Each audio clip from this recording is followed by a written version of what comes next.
Voyons ensemble comment Procardex vous offre un outil des plus performants pour vous permettre d'effectuer un suivi dans vos tâches quotidiennes. Prenons comme exemple qu'à la création d'un nouveau dossier, on sélectionne le responsable Julie et on sélectionne le type de dossier approprié. Procardex vous demande si vous désirez ajouter la liste des documents ainsi qu'une liste de tâches au dossier. Conséquemment, à partir de l'onglet Tâches, vous pourrez suivre les différentes étapes à effectuer dans ce dossier. Par défaut, les tâches sont classées selon l'ordre dans lequel elles doivent être effectuées, identifiées par un numéro de tri. Un code de produit ainsi qu'une description est ajouté par défaut. De plus, une liste de statuts est attribuée à chacune des tâches. La date d'échéance est liée à la date à laquelle les tâches ont été ajoutées, sauf pour certaines dont la configuration est différente. Une date de réalisation sera indiquée lorsque la tâche sera fermée. Pour ce qui est du responsable, Procardex attribue pour chacune des tâches le nom du responsable identifié sous l'onglet général du dossier. Sauf pour certaines tâches qui ont déjà été configurées, pourraient être attribuées à un utilisateur en particulier. Plusieurs options sont utilisées pour la gestion du temps qui sera vue dans une autre formation. Voyons maintenant comment vous pouvez consulter rapidement la liste des tâches pour chacun des dossiers. Accéder au volet Dossier actif, ouvrir l'arborescence du dossier à consulter. Vous visualiserez en détail l'ensemble des tâches ainsi que leurs statuts respectifs. Si vous avez besoin d'ajouter une tâche au dossier, ouvrir la fenêtre du dossier correspondant, cliquez sur l'onglet Tâches, accédez au ruban Dossier, section Tâches et cliquez sur l'icône Ajouter. D'ailleurs, toutes les options pour les tâches sont identifiées dans cette section. Ou pour un accès rapide pour l'ajout d'une tâche ou autre, vous pouvez utiliser le bouton droit de la souris. Sélectionnez l'option Ajouter. Procardex ajoute la tâche à la fin de la liste avec le numéro du tri correspondant à cet ordre. Vous devez choisir dans la liste déroulante le produit correspondant. Pour un accès rapide, tapez les premières lettres du produit recherché et sélectionnez le produit approprié. Maintenant, si vous désirez supprimer une tâche de la liste, sélectionnez tout d'abord la tâche à supprimer, cliquez le bouton droit de la souris et sélectionnez l'option Effacer et confirmez que vous désirez supprimer la tâche. Afin d'effectuer un meilleur suivi pour les différentes tâches de votre dossier, il est recommandé de modifier au fur et à mesure le statut des différentes tâches. Procardex attribue une liste de statuts par défaut pour chacune des tâches. Vous n'avez qu'à sélectionner le statut correspondant selon l'évolution de votre dossier. Par exemple, pour la réception du mandat, étant donné que la tâche est terminée, sélectionnez l'option Fermer. La date de réalisation sera modifiée par le fait même. Continuons en sélectionnant le statut à confirmer pour les différents rendez-vous. Et effectuer une modification pour la vérification de l'offre d'achat à fermer, ainsi que les instructions du notaire qui ont été reçues. Il est aussi possible de modifier le statut d'une tâche sans avoir à ouvrir la fenêtre du dossier. Accéder au volet Dossier actif, ouvrir l'arborescence du dossier à modifier, pointer la tâche, par exemple la vérification des taxes, cliquez le bouton droit de la souris, sélectionnez l'option Statut et sélectionnez le statut approprié. Procardex affiche maintenant le nouveau statut attribué à cette tâche. Maintenant, voyons comment vous pouvez indiquer une échéance à chacune de vos tâches. Toujours à partir de la fenêtre du dossier, une date d'échéance pour l'ensemble du dossier peut être indiquée sous l'onglet Général dans le champ Échéance, par exemple la date de la signature. Maintenant, à partir de l'onglet Tâches, vous pouvez modifier la date d'échéance pour une ou plusieurs des tâches. Au départ, pour la majorité des tâches, la date d'échéance est celle à laquelle les tâches ont été ajoutées au dossier. Pour modifier vous-même la date d'échéance, sélectionnez la date au calendrier. Par contre, pour certaines tâches, comme la vérification des taxes, 3 jours ont été ajoutés automatiquement à ces tâches. Une configuration a été effectuée pour ajouter automatiquement un nombre de jours précis pour l'échéance, à l'ajout de cette tâche. Voyons aussi que pour la vérification de l'offre d'achat, le calcul s'est fait pour effectuer la tâche une journée plus tard après l'ajout de celle-ci. Voyons comment sont attribuées les tâches aux différents utilisateurs. Les tâches sont attribuées par défaut à l'utilisateur qui est sélectionné comme responsable du dossier sous l'onglet Général. Comme vous pouvez le constater, la plupart des tâches sont attribuées à Julie. Par contre, une configuration est effectuée pour que certaines tâches soient attribuées par défaut au nom du notaire. Pour modifier vous-même l'attribution d'une tâche à un autre utilisateur, sélectionnez-le dans la liste déroulante. Comme par exemple, attribuons les assurances-titres aussi au nom du notaire. De plus, une configuration a aussi été effectuée à l'effet qu'à la sélection d'un certain statut, la tâche soit automatiquement attribuée à un utilisateur en particulier. Par exemple, chaque fois que vous sélectionnez le statut « Assigné », voyez que la tâche est transférée automatiquement au nom du notaire. Poursuivons avec la possibilité d'envoyer une tâche par courriel à un utilisateur. Deux possibilités s'offrent à vous. La première consiste à envoyer un courriel au moment où vous le désirez.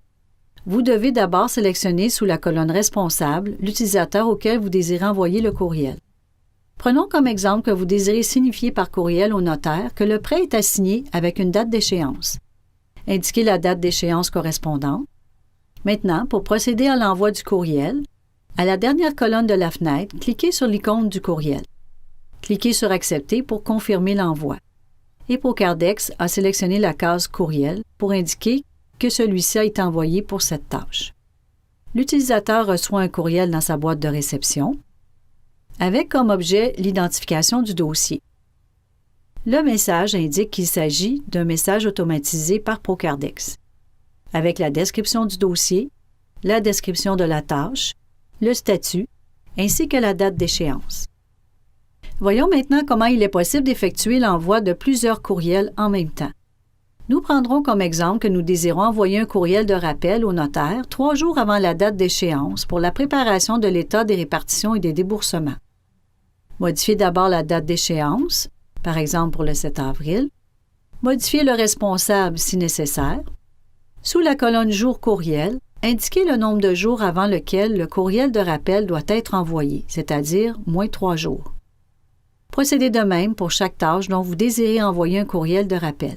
Maintenant, pour effectuer l'envoi des courriels en attente, vous devez activer la commande à chaque jour si nécessaire. Accédez au ruban « Dossier », section « Tâches » et cliquez sur l'icône « Courriel en lot ». Confirmez l'envoi des courriels. Pour terminer l'utilisation des tâches directement à partir du dossier, voyons comment indiquer à Procardex que vous désirez répéter une tâche à une date ultérieure dans un dossier. Vous devez d'abord vous assurer que la tâche est fermée. Sous la colonne « Répétition », indiquez à quelle période vous désirez avoir une répétition pour cette tâche. À cette date, Procardex ajoutera cette même tâche au dossier avec le statut de départ, par exemple, à faire. Nous pourrions prendre comme exemple que dans un dossier pour une corporation, vous désirez un rappel 1 an plus tard pour produire à nouveau le bilan financier de l'entreprise. Nous venons de voir l'utilisation des tâches directement à partir d'un seul dossier. Voyons maintenant un outil qui vous permet de visualiser et gérer vos tâches pour plusieurs dossiers, et ce, à partir de la feuille des tâches. Accédez au ruban « Accueil », section « Tâches » et cliquez sur l'icône des tâches. Par défaut, Procardex affiche la date de la journée courante jusqu'au mois suivant et affiche l'utilisateur courant. Si vous cliquez sur le bouton « Lecture », toutes les tâches de tous les dossiers pour l'utilisateur courant sont affichées par ordre chronologique de date d'échéance. Nous ne voyons pas uniquement les tâches du 31 mars au 30 avril, car l'option « Inclure les tâches précédentes non fermées » est sélectionnée. Si vous désactivez cette option, les tâches inscrites dans les dossiers uniquement entre le 31 mars et le 30 avril s'afficheront. Prenons maintenant comme exemple que nous désirons visualiser les tâches pour tous les dossiers de Julie qui ont été ajoutés ou dont l'échéance était pour cette semaine, c'est-à-dire du 28 mars au 1er avril.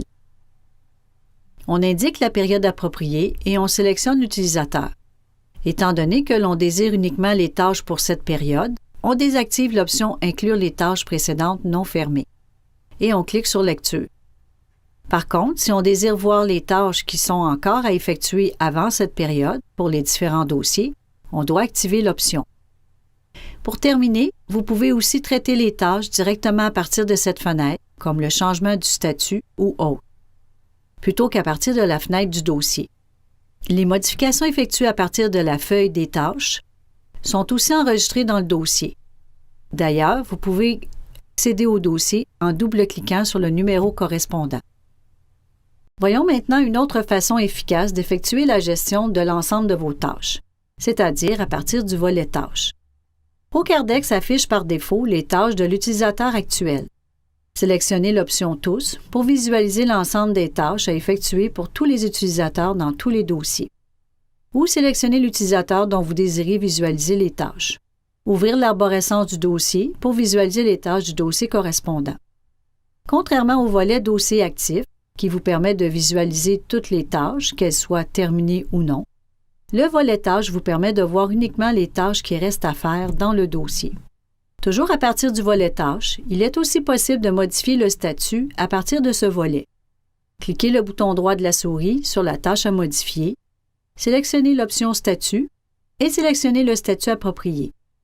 Lorsque vous sélectionnez l'option Fermée, la tâche disparaît du volet des tâches, ainsi que le dossier si plus aucune tâche n'est à faire dans ce dossier. De plus, il est aussi possible à partir du volet Tâches d'attribuer une tâche à un autre utilisateur. Par exemple, la copie des titres a bien été reçue et doit être transférée au notaire pour vérification. Cliquez sur le bouton droit de la souris, sélectionnez l'option Utilisateur et sélectionnez le nom du notaire. Voyez maintenant que dans la liste des tâches du notaire, la tâche a bien été transférée dans ce dossier. Pour terminer l'utilisation du volet Tâches, par défaut, ProCardex affiche la liste des tâches par dossier. Si vous cliquez sur l'icône tri croissant, ProCardex peut regrouper les tâches soit par dossier, par type de statut.